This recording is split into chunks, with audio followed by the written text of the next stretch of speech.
하나님 아버지, 이 시간에도 주님의 말씀 받습니다. 우리가 언제나 주의 말씀을 받는 이 은혜와 기쁨 평생 이어져가고 말씀 안에 새롭게 되면 하나님 향하여도 온전하게 살아가는 신실한 신앙이 되게 하여 주옵소서. 예수님 이름으로 기도합니다. 초대교회가 성령님의 충만함으로 사도들과 정말 초대교회 성도들이 성령 충만하고 말씀 충만하고 믿음 충만하고 은혜가 충만했어요. 그래서 이 사람들이 이런 은혜의 충만함으로 말미암아 뭘 전해요? 복음을 전하잖아요. 복음을 전하는데 특별히 성령님께서 사도들을 통하여 기적을 나타냈어요.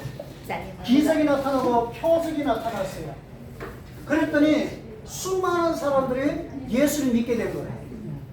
그래, 예수를 믿게 되는데 단순하게 한두 명이 아니라 막 몇백 명, 몇천 명씩 막 이렇게 믿게 된 거예요.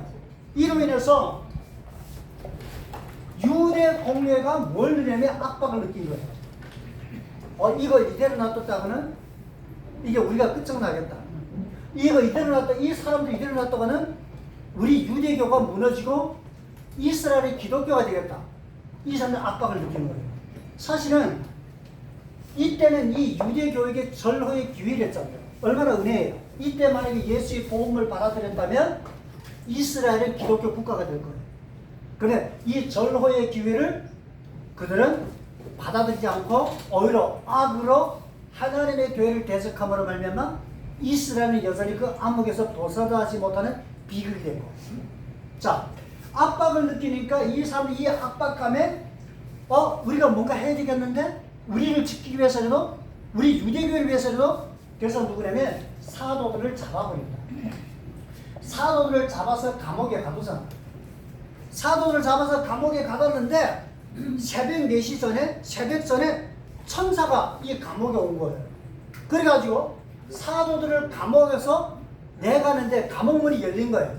그래, 감옥에는 지금 감옥 안에는 사도들이 있고 감옥문은 닫혀있고 감옥 밖에는 군인들이, 그러니까 유대교가 파송한 무리의 그 군인들이 지키고 있는 거예요.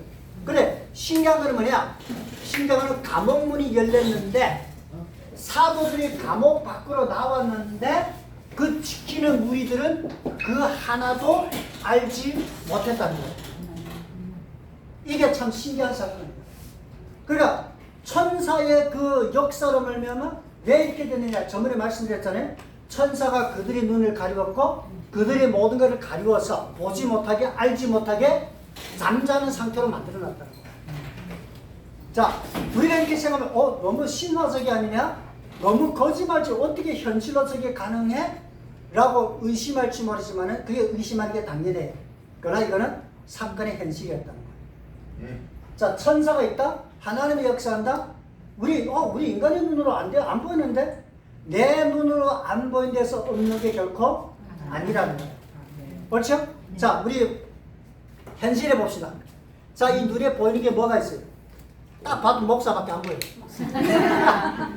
아니, 보이는 거는 우리 물체적인 거는 보여요. 그래? 자, 여기 지금 공기가 보여야 안 보여요? 안 보이죠? 바람이 보여야 안 보여요? 안 보여요.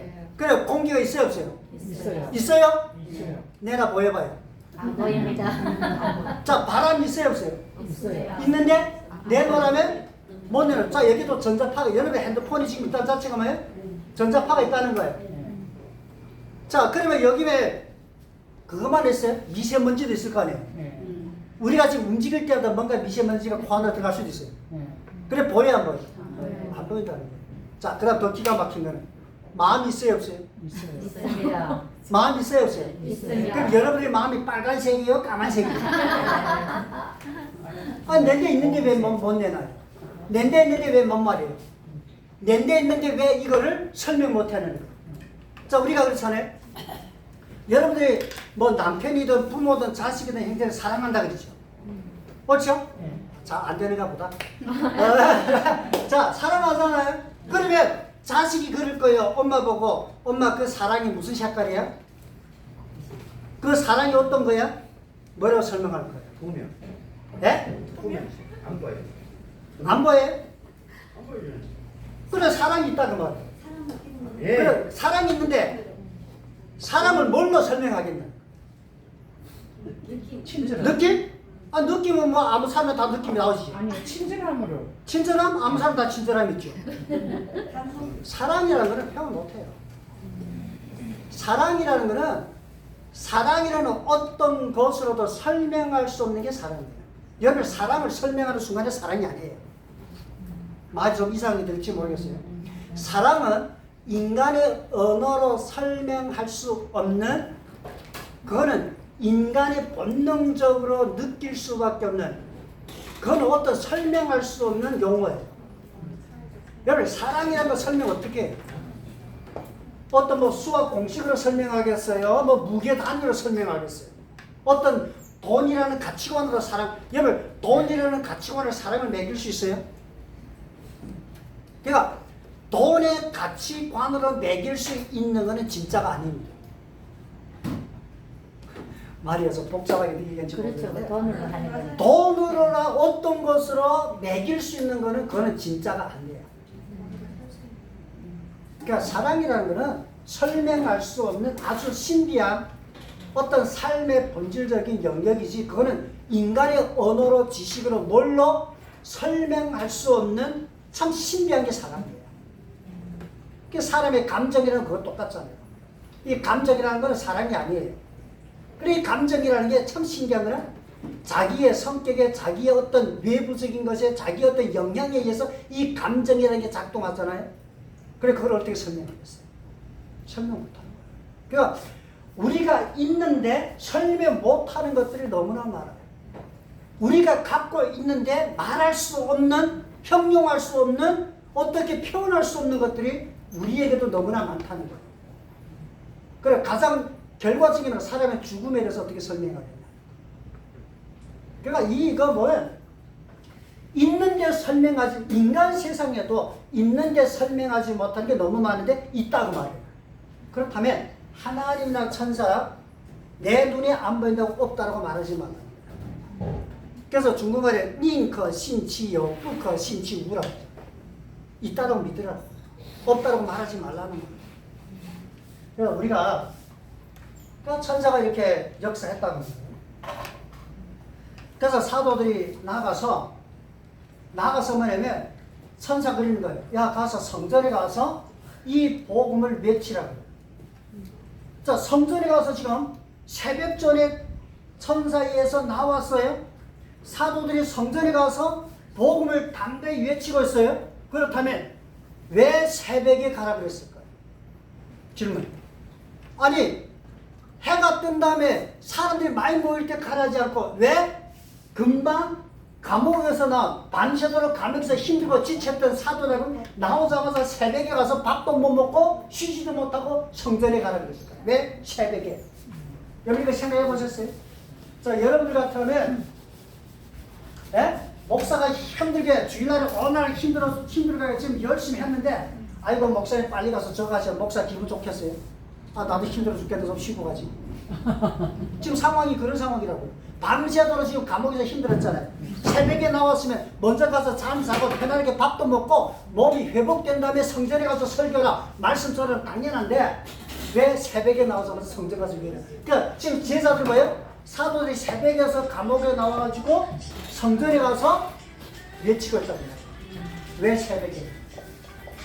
여러분 이거 생각해 보셨어요? 왜 새벽에 어디 갔어요? 성전에 가서 지금 복음을 전해야 되네요. 그러면 새벽에 오는 성도가 있을까요? 없을까요? 없어요. 새벽에 없어요. 성전에는 4시부터 6시 사이에 오는 제사 드리러 오는 사람이 없어요. 그럼 누구에게? 제사장들. 제사장. 그 다음에 누구야? 성전 맡은 사람. 레위인. 이 사람들에게 지금 복음을 전해요. 왜 되세요? 지금 누구를 깨우는 거예요? 영적 지도자들을 깨우는 거예요. 왜 돼요? 지금 이 사람들 누구예요? 지금 사도들 대적하고 핍박하는 자들이잖아요. 근데 이 사람들에게 뭐라고? 복음을 이 자들 깨우라는 거예요. 여러분 제사장들은 아침 제사 저녁 제사들이에요. 그러니까 성전이가 당연히 제사장 있고 성전 맡은 자가 있고 레위인들이 있다. 이 사람들 뭐예요? 다 영적인 지도자들이에요. 그래 지금 이걸 하는 거예요. 이 영적인 지도자가 깨어나야 이 사들이 예수 믿어야 이 사들의 지배를 받는 통치를 받는 인도를 받는 백성들이 쉽게 복음을 받거든요. 머리가 동쪽으로 가면 꼬리는 절대 서쪽으로 못 가는 거예요. 그렇죠? 그러니까 어떤 지도자면 어떤 그 백성들이 그 지도를 따르게끔 되어 있어요. 그렇기 때문에 왜 4시부터 6시 가야 되느냐? 저도 사실 이게 풀리지 않았어요. 그런데 딱 구약의 레위기그 말씀을 해석할 때 답이 난 게 제사장은 아침 제사와 저녁 제사입니다. 그리고 또 새벽에 성전에 와서 경건하게 성전 주위에 도는 사람도 있었겠지만은 어쨌든 문제는 여기라는 거예요. 여기. 영적인 지도자이기 때문에. 그러니까 이 말은 뭐냐? 너희가 하나님의 교회를 핍박하여 너희가 그렇게 완악하게 예수의 복음을 거부해도 하나님은 너희를 지금 복음으로 살리고 있다. 지금 이걸 말하는 거예요. 너희가 핍박해도 너희가 우리를 대적해도 너희가 우리를 죽이해도 우리는 너에게 복음을 전하는 것은 너희가 깨어나야 백성들이 깨어난다. 이해되시죠? 지금 이 원리를 왜 새벽에 성전을 외치냐는 거예요. 아니 피곤해 죽겠는데 빨리 집에 가 쉬고 밥 먹고 낮에 와서 외쳐야 되지. 그래 새벽은 누가? 제사장, 성전 같은 자, 레위인들이다. 자, 재려봅니다. 135쪽. 저 여기 물. 135쪽. 아니 커피 먹었어요. 물좀 먹기 좀 가르쳐. 22장 넘어갑니다. 시작. 부하들이 가서 거기서 사도들을 보지 못하노라. 자, 지금 봐요. 상황이 어떻게 되냐? 자, 감옥이 여기 있고, 자, 여기 성전이 있고, 지금 유대 공예처럼 여기 뭐였다고 봐요. 그럼 이 감옥을 지키는 자들이 누구냐면 유대 공예가 파송한 무리다고 말이에요. 그래, 새벽 전에 여기 있던 사도들이 풀려나서 어디 왔어요? 성전에 왔다고 말이에요. 여기서 지금 복음 전한다고 말이에요. 그러면 여기는 이 감옥을 지키는 자가 있어요, 없어요? 있다고 말이에요. 그럼 여기는 유대 공예가 있다고 말이에요. 유대 공예가 사람을 여기다 보냈다고 말이에요. 알아봤는데 감옥문은 닫혀 있고 감옥 안은 비어 있고 돌아와서 지금 이걸 배부하는 거예요. 그래 이 멀쩡하게 이 사람들도 서 있는 거예요. 그래 감옥문은 봐요. 열렸어요, 닫혔어요? 그래 다른 점이 있어요.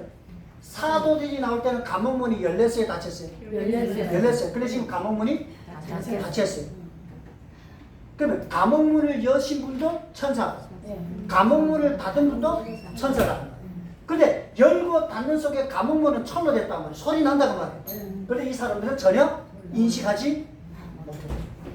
자, 이제 이거를 설명해 드릴게요. 자, 들어보세요. 유대 공예 지도자들이 파송한 자들이 옥에 갔는데 사도들을 보지 못하고 돌아왔습니다.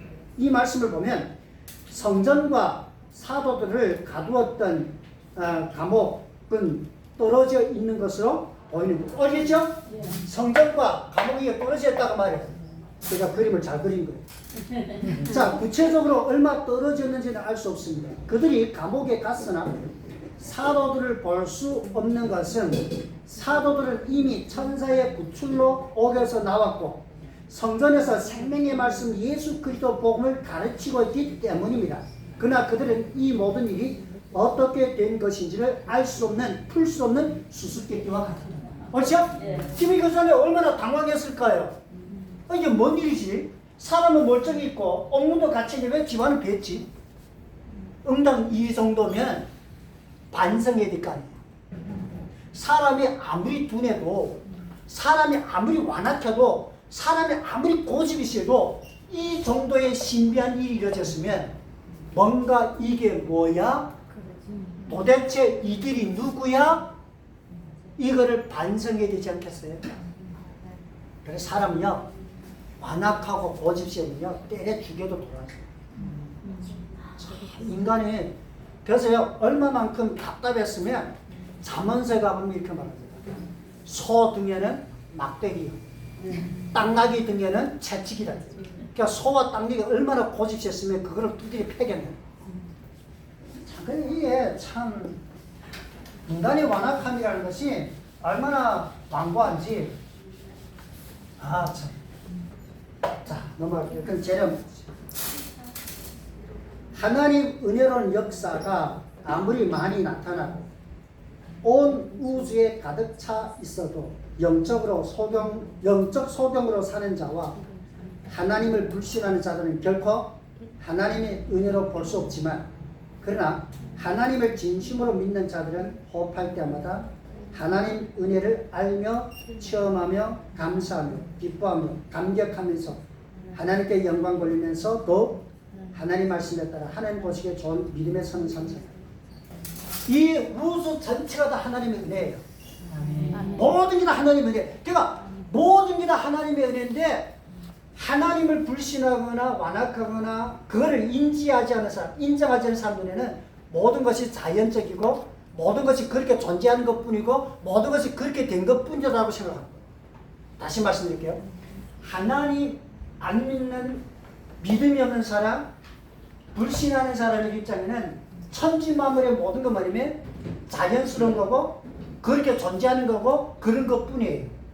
아무런 거기에 대한 어떤 감각이나 감동이 있을 수 없어요. 그래 우리가 믿는 자들 입장에서는 모든 게 다 뭐냐면 하나님의 은혜고 모든 걸 볼 때마다 하나님의 은혜로운 역사고 우리를 향한 하나님의 놀라운 은혜로운 손길의 공급에 도움이 되는 거예요. 여러분 이 우주라는 걸 우리는 뭐 그런 거 상상 못 하잖아요. 우리 태양계만 해도 어마어마 크대요. 이 태양계 우주가. 그런데 이런 태양계 우주가 은하계 이 태양계는 극소수 하나에 불과하다는 거예요. 바닷가의 모래알 하나에 불과하다. 그런데 신기한 건 뭐냐면 이 방대한 은하계든 우주계든 모든 것 다 해서도 여기에서 제일 핵심이 어딜까요? 지구입니다. 그래 지구에서도 제일 핵심은 뭐냐면 사람입니다.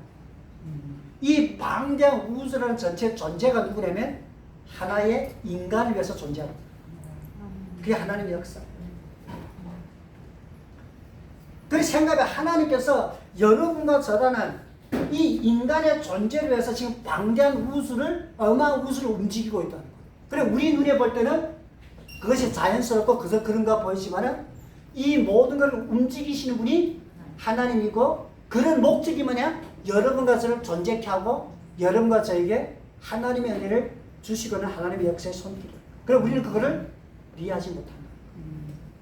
저 태양이 뜨는 것, 뭐 아침마다 자연스럽게 지구가 돌면서 태양이 뜨고 지구가 돌면서 태양이 지고 우리는 그렇게 자연스럽게 어떤 자연법적인 원칙으로 말하겠지만은 근데 그게 자연법적인 원칙이 아니라 하나님의 창조의 원리였다. 나를 위한. 그렇기 때문에 우리가 이런 것, 그래서 바람이 하나 부는 것도 다 나를 위한 하나님의 은혜의 역사.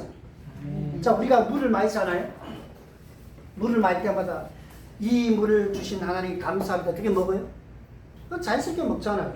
생각 없이 먹잖아요. 당연하게 먹잖아요. 근데 그 자연스럽게 당연하게 먹는 그 물이 나를 향한 하나님의 은혜였다. 우리 이걸 알아요. 그렇기 때문에 모든 것 다 은혜롭다. 그래서 우리가 그 복음서마다 있잖아요. 은혜 아니면 살아갈 수 없는 모든 것이 은혜. 정말 그런 하나님께 감사하는 시간. 이거 믿는 자들이 이거를 감격해야 돼요. 그래서 모든 거 볼 때마다 요즘에 뭐냐면 지금 휴가철이잖아요. 휴가철이면 바다로 산으로 계곡으로 해외로 가잖아요. 좋은 데 가고 좋은 거 먹고 이렇게 다 하잖아요. 자 그럴 때마다 경치 좋은 데 가서 야 경치가 참 좋다. 우리는 자연스럽게 본능적으로 이렇게 나가요. 그리고 우리는 그걸 생각해서 그 경치를 창조하신 분이 하나님이에요. 이해되지? 우리는 그거를 생각해야 되는데 경치의 아름다움만 좋아하지 그 아름다운 경치를 창조하신 하나님을 잃어버린다. 이해되지? 자, 우리 누구냐면 권사님이 나에게 이걸 선물 주셨어. 야, 그러니까 근데 이 선물 받은 내가 이 선물만 좋아하고 선물 준 이분을 잊어버렸다고 말이야. 기분이 좋겠어요, 나쁘겠어요? 자, 지금 우리 상황이 그렇다는 거예요.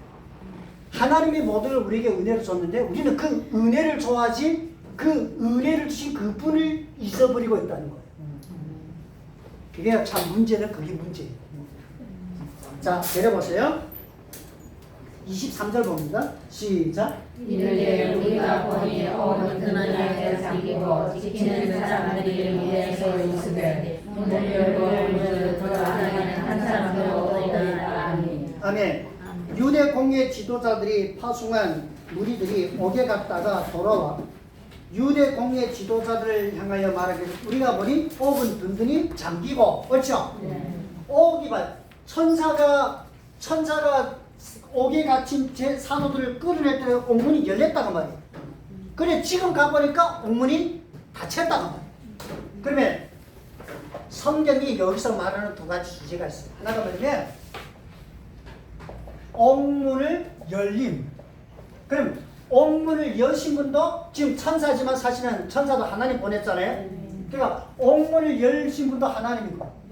그럼 반대로 옥문을 닫은 분도 누굴까요? 하나님이에요. 그럼 이게 성경이 우리에게 뭘 가르치냐면 모든 것은 다 하나님께 있다는 거.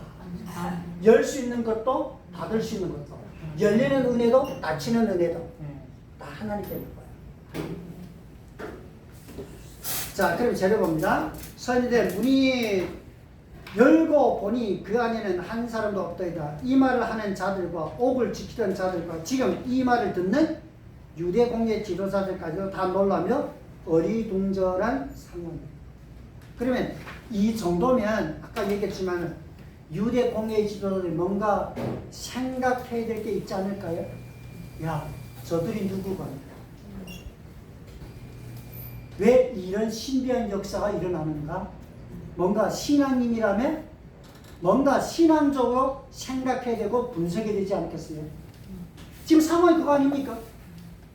아니 여러분 생각해요. 문이 다 닫혔고 밖에 사람인데 집안에 사람 하나도 없다. 그러면 뭔가 이게 무슨 일이지? 이게 도대체 어떤 역사지? 뭔가 신앙인이라면 신앙의 각도에서 차원에서 뭔가 깊이 심사숙고해야 될 일이라는 거예요. 그런데 이 사람들은 그거를 생각하지 않았다. 왜 그럴까요? 자 봐요. 지금 유대 공예 지도자 하나님 믿는 사람이 안 믿는 사람이에요? 믿는 사람이에요. 하나님의 말씀을 가르치는 사람이에요. 기도하는 사람이에요. 하나님의 성전에서 봉사하는 사람이고 제사 드리는 사람이에요. 백성들에게 하나님 말씀을 가르치는 사람이에요. 그런데 왜 이 사람들은 이 문제 앞에서 하나님을 생각하지 않을까요? 자, 질문. 여러분들이라면 어떻게 생각해요? 자, 왜 이런 현실 앞에서 지금 신비한 현실이잖아요. 지금 기적적인 현실이잖아요. 상상할 수 없는 사건이 발생했잖아요. 그렇다면 왜 이 사람들은 하나님을 믿는 지도자들이요, 말씀을 가르치는 지도자들이요, 기도하는 지도자들이요, 제사드리고 백성을 가르치는 자들은 왜 하나님을 생각하지 않았느냐? 왜 그럴까요? 답을 찾아야 됩니다. 제가 재료 이거 너무 방대해서 안 썼어요. 제가 설명합니다. 왜 그러냐? 답은 단 하나예요. 답이 뭐냐? 그들의 마음에 하나님이 없기 때문에. 그들의 마음에 하나님을 생각하지 않다는 거예요. 그들의 마음에 하나님을 믿지 않고 있다는 거예요. 그들이 진심으로 마음으로 다 하나님을 믿었다면, 한 번쯤이라도 생각했다면 이런 일을 하지 않는다는 거예요. 그러니까 겉으로는 하나님의 종들이고 겉으로는 하나님께 기도드리고 겉으로는 제사드리고 말씀을 가르치고 겉으로는 종교 지도자인데 그들이 실제 마음에는 하나님이 없다는 거예요. 그러니까 이 일을 볼 때 이런 신비한 사건 앞에 기적 앞에 그들은 믿음으로 보지 않고 육신으로 보고 그 다음 자 첫째는 하나님 없다 했어요? 하나님 없다 했어요? 두 번째는 뭐냐? 그들이 마음에는 오직 자기뿐이에요. 이거 자기밖에 없는 거예요. 그러니까 유대 종교 지도자들은 입으로는 겉으로 그래서 예수님 그랬거든요. 너희는 자네 대접의 겉은 깨끗이 보이나 너희의 속은 썩었다 이렇게 나왔어요. 겉으로 볼 때는 의로워 보이고 겉으로 보면 지도자 같아 보이고 겉으로 보면 거창해 보이는데 실제 그들의 속은 하나님 없고 썩었다. 그래서 독사의 자식들 이렇게 나왔어요. 독사의 자식. 회칠한 무덤들아. 여러분 이게 굉장히 심각한 거예요. 그러면 오늘날에 자, 이 말씀을 오늘날 우리에게 질문해 볼 거예요. 여러분과 저희 마음에는 하나님이 있습니까 없습니까? 있어요? 확실해요?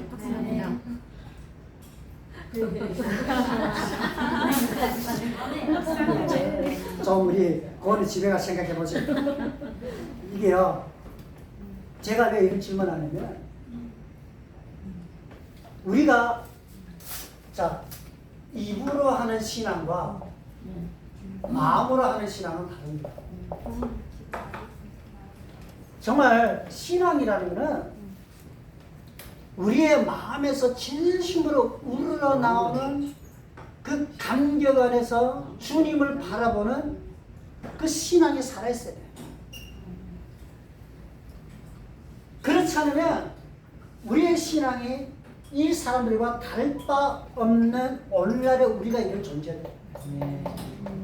여러분 다시 말씀드릴게요. 신앙이라는 것은 입으로 하는 신앙이 아니라 마음으로 하는 거예요.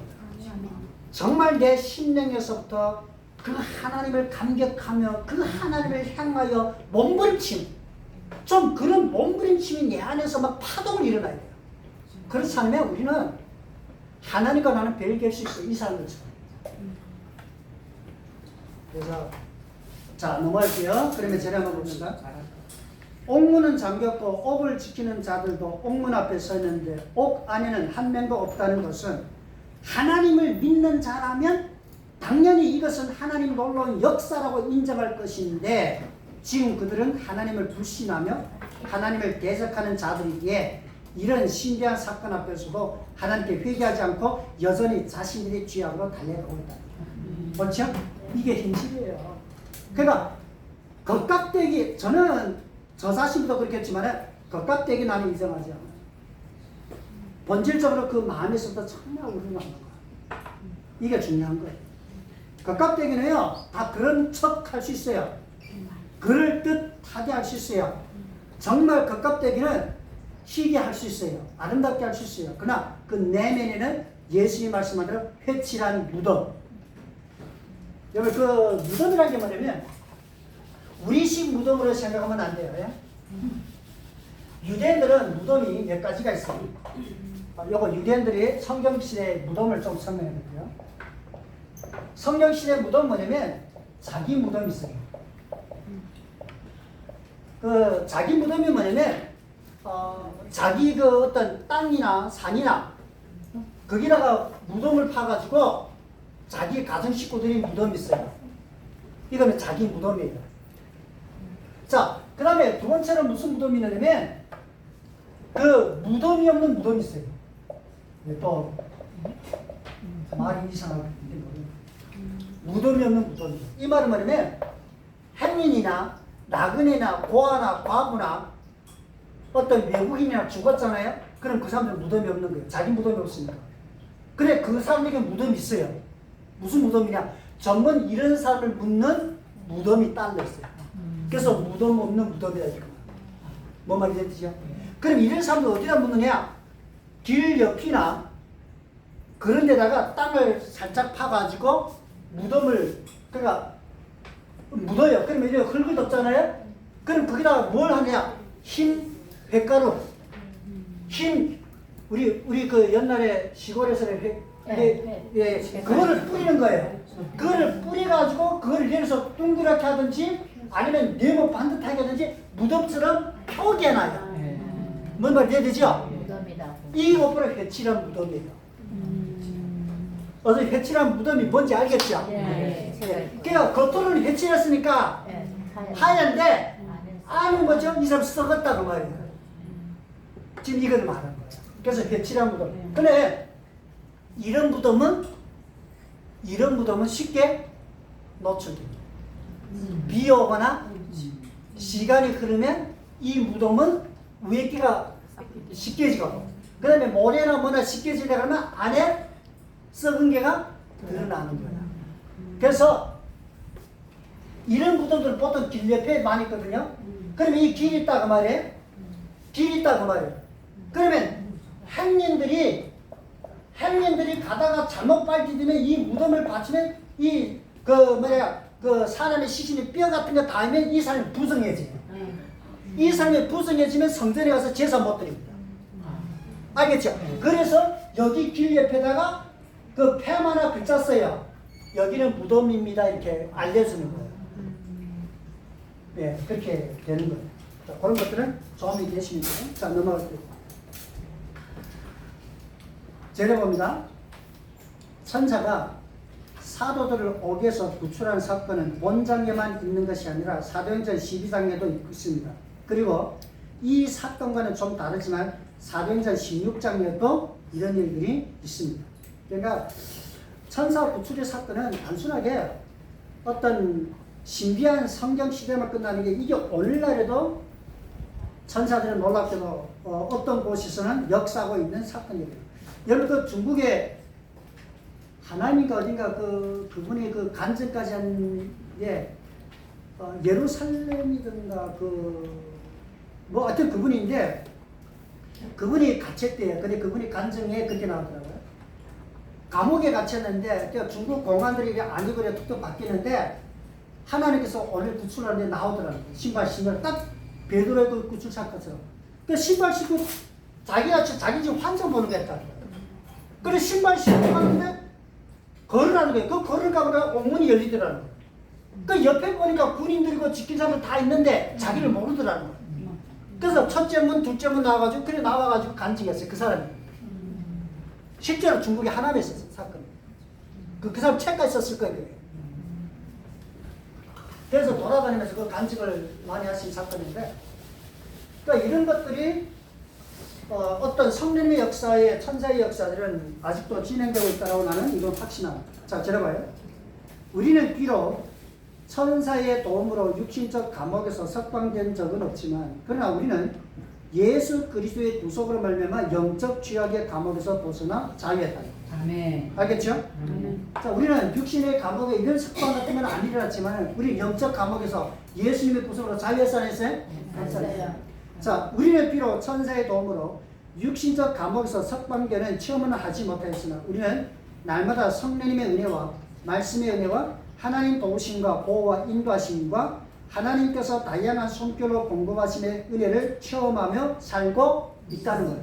그러니까 체험이라는 거는 딱 성경에 나오는 것만 체험해야 된다 아니에요.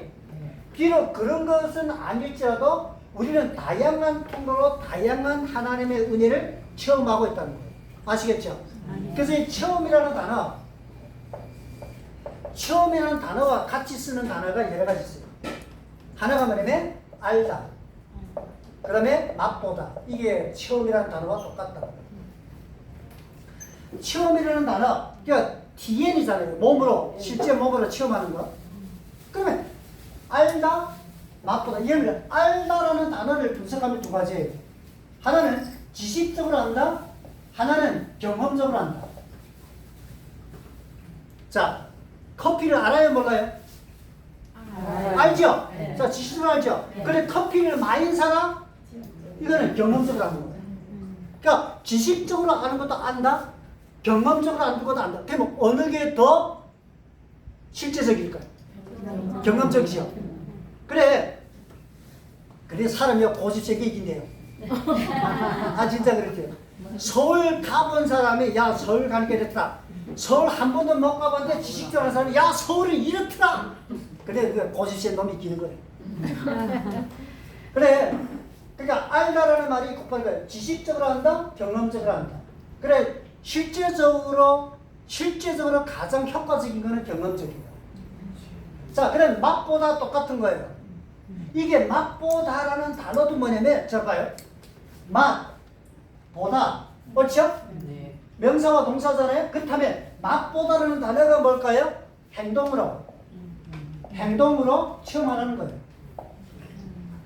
자, 음식을 맛보다, 그렇죠? 음식을 먹게서 성경 보면 너희는 여호와를 맛보아 알지어다. 그 하나님의 살아계심을 내 삶 속에서 행동 속에서 그 하나님을 체험하라는 거예요. 날마다 체험하라는 거예요. 우리는 하나님이라는 절대자를 우리가 믿고 사는데 사실은 이 살아계신 하나님을 우리는 숨 쉬는 순간마다 그 하나님의 살아계심을 맛보아야 돼요. 그 하나님을 체험해야 돼요. 그것이 곧바로 믿음의 삶의 은혜입니다. 자, 믿음으로 사는 거는 좀 설명해 드릴게요. 제가 이 강의하다 보면 설명할 게 너무 많아갖고 진도를 못 나가는데, 자, 우리가 믿음의 신앙 생활이라는 것을 어떻게 이해해야 되냐면, 믿음의 신앙 생활이라는 것은 어떤 종교적인 단체에 묶이는 묶임이 아닙니다. 다시 말씀드릴게요. 믿음의 신앙 생활이라는 것은 어떤 종교적인 단체의 종교인으로 묶이는 어떤 그런 종교에 묶음이 그게 신앙이 아니에요. 신앙이라는 건 뭐냐면 살아계신 하나님 안에서 내가 그 하나님의 은혜 가운데 하나님을 맛보며 그 하나님을 기뻐하며 그 하나님 안에서 자유롭게 은혜를 누리며 살아가는 게 신앙입니다. 그러니까 여러분들이 우리가 신앙생활 한다는 것은 내가 믿는 하나님을 항상 기뻐해야 되고, 내가 믿는 하나님을 날마다 맛봐야 되고, 내가 믿는 하나님을 행복해야 되고, 내가 믿는 하나님을 뜻을 따라 살아가면서 우리의 삶이 더 복되게 은혜롭게 살아가야 한다는 사실을 알기를 바랍니다. 아멘. 그게 진짜 신앙이에요. 그러니까 신앙이라는 게 묶임이 아니에요. 여러분들을 순도교회라는 이 교회 종교단체에 묶는 묶임이 신앙이 아닙니다. 여러분들이 하나님 안에서 여러분들이 자유롭게 기쁘게 복되게 살아가는 게 진짜 신앙입니다. 아시겠죠? 네, 그런 걸 이해하셔야 돼요. 자, 그럼 제를 보시죠. 우리는 비록 천사 통한 음성을 직접 듣지는 못하지만, 그러나 우리는 성령님의 감동으로 기록한 하나님 말씀을 통하여 직접 하나님 음성을 누리며 살고 있다는 겁니다. 지금 여러분들이 우리가 하나님의 음성을 우리는 제가 다양하게 들을 수 있는 통로를 말하는데, 첫째로 말하면 성경입니다. 그러니까 성경을 누가 기록했어요? 성령님이 감동으로 기록했어요. 그러니까 우리가 성경 말씀을 듣는 것, 읽는 것, 보는 게 뭐냐면 하나님의 마음을 보는 거고 하나님의 음성을 듣는 거예요. 아시겠죠? 네. 자, 그 다음에 하나님의 음성을 두 번째로 뭘로 들어야 될까요? 우리의 양심으로 들어야 돼요.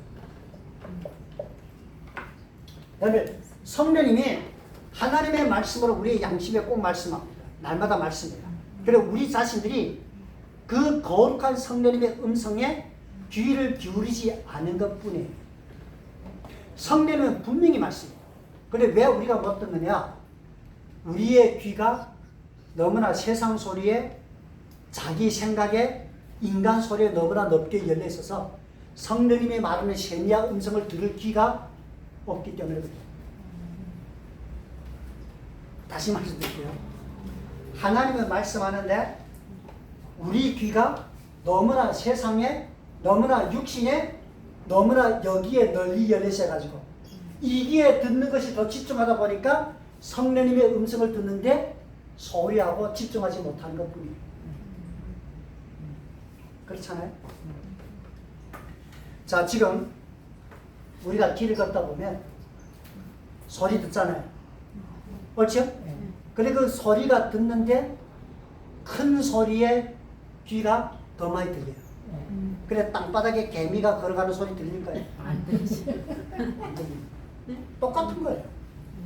성령님은 계속 말씀하는데 세상 소리가 너무 크게 들리니까 이 말씀이 귀에 들어올 공간이 없어집니다. 자, 보세요. 큰 소리하고 작은 소리가 있는데 큰 소리가 나잖아요. 지금 이 기계 웅 돌아가는 소리, 목사가 앞에서 말하는 소리. 그러면 작은 소리는 있을까요, 없을까요? 그럼 큰 소리는 작은 소리를 잡아먹어요? 아니면 큰 소리는 큰 소리고 작은 소리는 작은 소리예요? 잡아먹어요? 작은 소리도 있대요. 그러니까 이게가 우리는 그래요. 큰 소리는 작은 소리를 잡아먹었다 생각. 그게 아니에요. 큰 소리는 큰 소리고 작은 소리는 작은 소리예요. 그런데 큰 소리가 더 크게 들리므로 작은 소리가 들리지 않는 것뿐이에요. 말이 맞죠? 네. 그러므로 여러분과 제가 살면서 때로는 가끔 가다가 세상 소리를 다 귀 닫아봐야 돼요. 인간의 소리 생각을 다 닫아버리고 조용하게 우리의 내면에서 말씀하는 하나님의 음성의 귀를 한번 기울여봐요. 좀 신앙생활이 좀 그게가 굉장히 깊어요. 자 보세요. 마태복음 6장 9절부터 13절은 주기도문이에요. 근데 그 위에 절이 뭔지 아세요? 9절 이상. 우리 주기도문 하늘에 계신 우리 아버지 주기도문 이상. 거기 뭔지 압니까? 예수님이 기도 드리는 그 모습에 대해서 이렇게 말합니다. 너희는 기도할 때에 내 골방에 들어가. 자, 기도할 때 어디 들어가면? 골방에 들어가서 뭘 닫고? 문을 닫아. 그 다음에 은밀한 중에 계시는 하나님 아버지께 기도하는 거죠. 그렇죠? 자, 이 말 그러면 여러분들이 집집마다 골방이 있어요, 없어요? 있어요? 작은 방이 있잖아요. 작은 방을 골방이라 그 공간적인 개념이 그걸 말할까요? 그럼 원룸에 사는 사람은 어떻게 할까? 이거는 공간적 개념이 아니에요. 너희가 기도할 때 골방에 들어가라는 말은 뭐냐면 내 마음에 들어가라는 거예요. 마음을 지금 골방으로 말해요. 그 다음에 문을 닫으라는 말은 뭐냐면 세상의 모든 걸 다 차단하는 거예요. 그러니까 마음을 조용하라는 거예요. 그러면 은밀한 중에 계시면 내 안에 계시는 하나님께 기도해요. 내 안에. 그러니까 하늘에 계신 하나님이라고 기도하지만은 내 안에 계시는 하나님. 그 하나님께 기도하는 거예요. 그러니까 기도라는 거는 세상의 것 다 가야 돼요. 기도 드려요. 하나님 아버지한테 마음으로는 잡생각하는 거예요. 아, 내일 빨리 가서 샤브샤브 먹어야 되지. 기도는 하여 입으로는 주여 믿습니다. 그런데 속으로는 아, 이게 빨리 기도 끝나고 누구 집에 놀러 가야 되지. 여러분, 그러면 그 기도는 형식적인 거예요. 그러니까 마음을 닫고 정말 진심으로 내 안에 계신 하나님께 깊이. 그래서 고린도전서 14장 25절에 보면 어떻게 기도할까? 내 영으로 기도하고 내 마음으로 기도하고. 성경은 그렇게 나와요. 안에서 기도. 그러니까 진짜 깊은 기도는 뭐냐면 여러분 기도의 깊이가 뭐냐면 심령 깊은 곳에서 우러나온 게 진짜 기도. 입으로 하는 기도는 진짜가 아니에요. 내 마음 깊은 데서부터 하나님을 향하여 믿음으로 그분을 찾는 것, 믿음으로 그분을 바라보는 것, 믿음으로 그분께 간구하는 것. 그게 진짜 기도예요, 진짜. 그래서 그 단어를 시편에 가보면 뭐냐면 묵상이라고 합니다. 묵상. 여러분들이 우리의 마음에서부터 그 하나님을 생각하고 그 하나님의 은혜를 묵상하고 그 하나님의 역사를, 말씀을 그 하나님 것을 묵상하는 것. 그게 진짜 깊은 신앙입니다. 신앙은 심령에서부터 깊게 우러나오는 것이지 외부적인 게 절대 아닙니다. 신앙은 외부적인 게 절대 아니에요. 많은 사람들이 이렇게 내가 사는 게 신앙이지 뭐 착각하지 마세요. 내가 믿음이 없어도 그렇게 살 수 있다니까요. 여러분 생각해요. 유대 공예 지도자들이 믿음이 없어도 성전에서 제사 드렸다고요. 그래야 이 사람들이 이 사람이 기도 안 했을 것 같아요? 이 사람들도 기도 드리고 있다고요. 이 사람들도 율법을 가르치고 있다고요. 그런데 그들의 심령에는 하나님이 없다는 거예요. 그러니까 신앙이라고는 외부적인 게 절대 아니에요. 내 안에서 살아 숨쉬는 게 신앙. 아멘. 그게 진짜입니다. 이런 신앙은 절대 무너지지 않습니다. 그러면 외부적인 거는 무너지기 쉬워요. 외부적인 거는 무너지기 쉬워요. 내부적인 것이 든든해야 돼요. 이 내부적인 것부터 심령부터 은혜롭고 충만할 거, 그래야 그 모든 삶에 있어서 하나님을 떠나지 않고 믿음의 삶에서 빗나가지 않는 은혜로 삼산다는 거예요. 자, 그 다음 봅시다.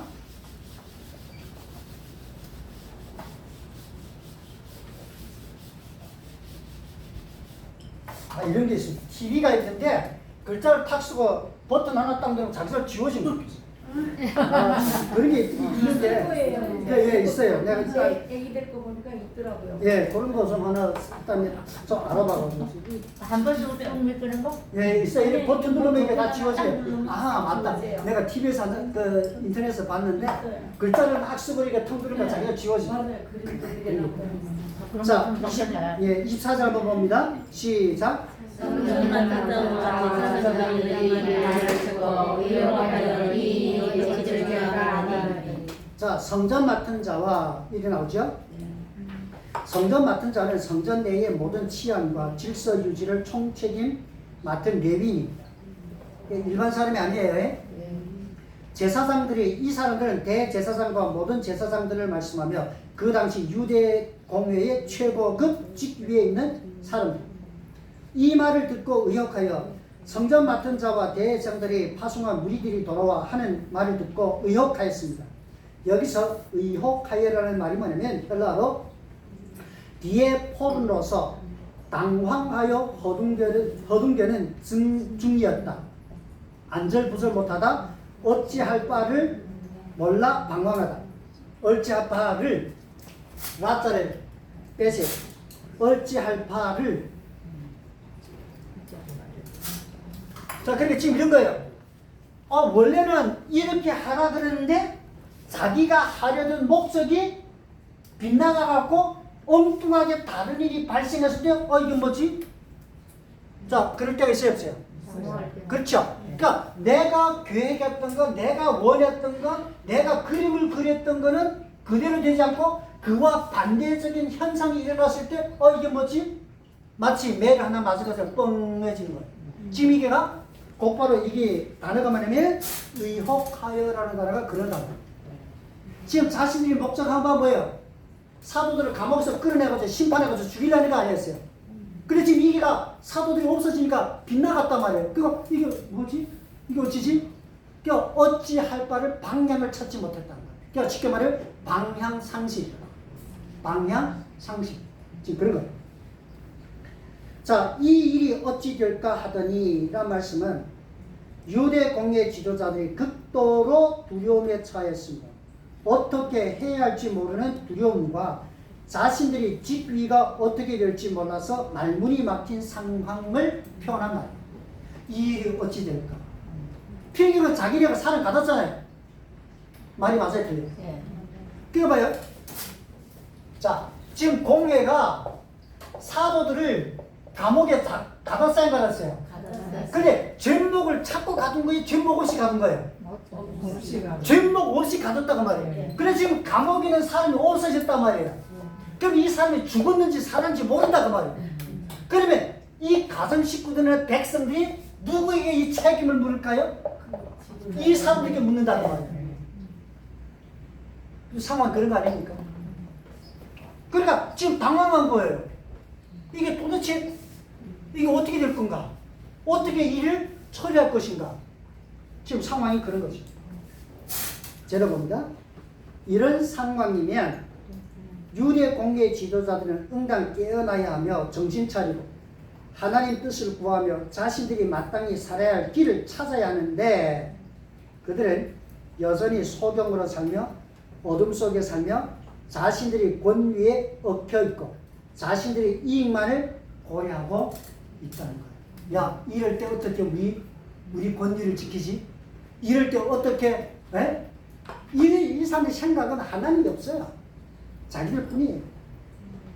그 두 절 한번 읽을까요? 시작. 우리는 항상 하나님을 믿는 믿음 안에서 깨어 근신하며 말씀 안에서 빛의 삶을 살며 성령님의 은혜와 은사 안에서 많은 삶에 죽도록 풍성하며 살아야 합니다. 다음에 우리는 항상 이렇게 살겠다는 거예요. 그럼 이런 사람들 보면서 우리의 삶을 돌아봐야 되겠죠? 137절 25절 봅니다. 시작. 사람이 와서 말리에 서서 옥에 가두었던 사람들이 성전에 서서 백성을 가르치려다니. 사람이 와서라고 말씀한 이 사람은 누구냐? 성전에서 봉사하는 자이거나 성전을 관리하는 자이거나 유대 종교 지도자들과 연관된 자임을 알 수 있습니다. 그것은 그가 유대 공예 지도자들이 모인 장소가 어디인지를 정확하게 알고 찾아왔기 때문입니다. 알리 뒤에는 소식을 전하여 지금 성전에 안에 있는 상황을 말하고 있는 것이 알리 뒤에 이렇게 말합니다. 보소서는 이 말이 뭐냐면 재밌는 해석입니다. 봐요. 보소서라는 단어가 뭐냐면 어찌하렵니까? 지금 무엇하고 가만히 있습니까? 어떤 일이 일어나고 있는지 아십니까? 라는 단어가 보소서라는 뜻입니다. 그러니까 우리들이 그 언어와 우리들이 그 언어 해석하고는 전혀 다른 해석이에요. 이거는 성경을 해석하면 이런 거예요. 어찌하렵니까? 지금 무엇하고 가만히 있습니까? 어떤 일이 일어나고 있는지 아십니까? 라는 뜻이 뭐냐면 보소서.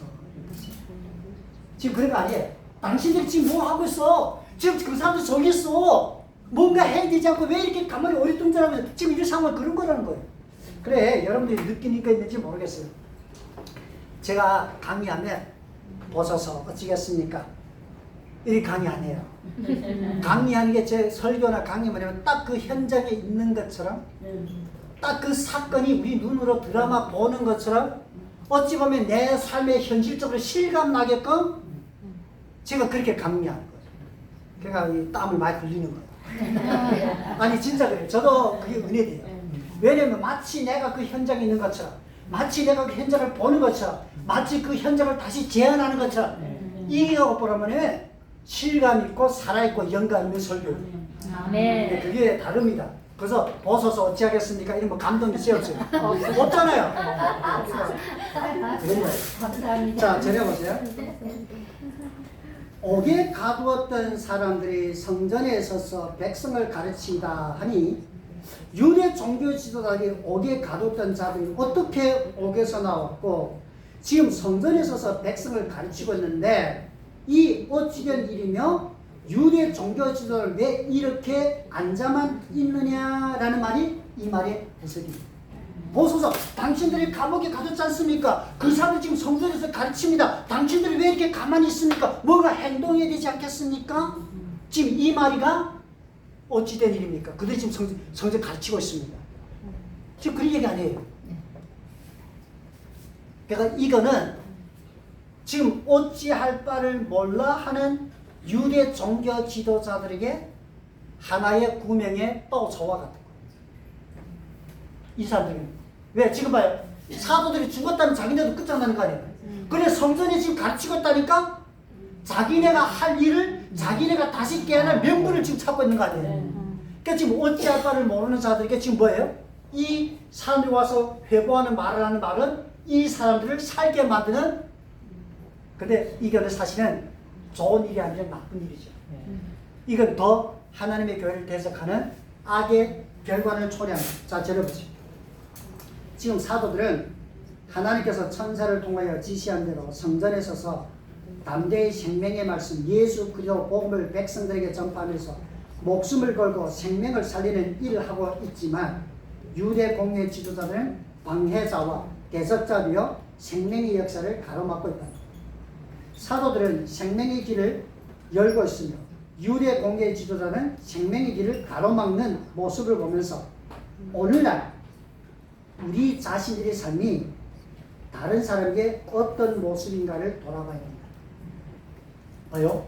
사도들은 생명을 살리는 일을 하고 있고 유대 지도자들은 생명을 죽이는 일을 하고 있다. 그러면 우리는 어떤 자인가?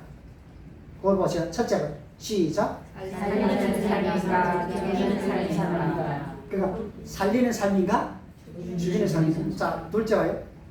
돈이 되는 삶인가 비방이 되는 삶인가. 셋째. 축복인가 재앙인가. 그러니까 우리의 삶이 어느 거냐?